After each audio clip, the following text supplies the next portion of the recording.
Bonjour à toutes et à tous. Je voulais, en cette rentrée, vous souhaiter une excellente rentrée à toutes et à tous, aux 12 millions d'entre vous qui fêtent aujourd'hui votre rentrée scolaire. Alors, vous l'avez compris, Macron a décidé quel était le problème de la rentrée. Le problème, ce ne sont pas les 17 000 écoles qui ont fermé depuis 40 ans, ce ne sont pas les 7 900 postes d'enseignants que Emmanuel Macron a supprimés depuis le début de son mandat. Le problème, c'est abaya, abaya, abaya.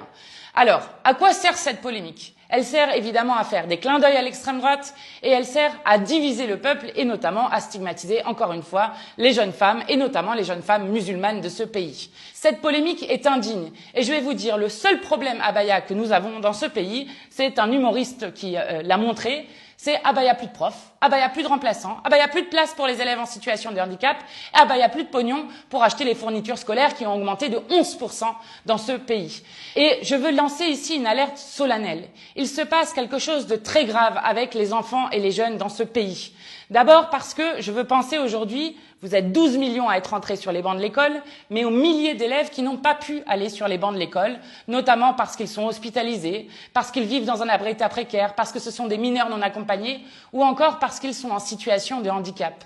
Et des associations alertent sur le fait que lorsque vous êtes un enfant en situation de handicap, 1 sur 4 n'est pas scolarisé dignement, voire même est déscolarisé, ce qui est indigne d'un pays comme le nôtre. De même, je veux avoir une pensée très forte pour les milliers de lycéens qui encore cette année, ils étaient 18 000 l'année précédente en septembre, qui sont encore cette année sans affectation et sur lequel la défenseure des droits avait aussi lancé l'alerte sans que rien ne se passe comme d'habitude pour ce pouvoir. Ensuite, nous avons appris la semaine dernière par des associations que 2000 enfants dormaient à la rue. C'est en augmentation de 20% par rapport à l'année dernière. Et comment voulez-vous qu'un enfant apprenne dignement lorsqu'il n'a pas de toit sur la tête? Un toit est un droit, je le redis aussi ici. De même, quand le président des Restos du Cœur, hier sur TF1, explique qu'ils vont devoir baisser le nombre de bénéficiaires de l'aide alimentaire et que cette aide alimentaire a tellement explosé en termes de besoins qu'ils n'arriveront pas à nourrir tout le monde et que donc la faim est en train de disloquer notre pays. Je le dis là aussi, comment est-il possible qu'en France, un enfant vienne à l'école le ventre vide et ne puisse pas apprendre normalement?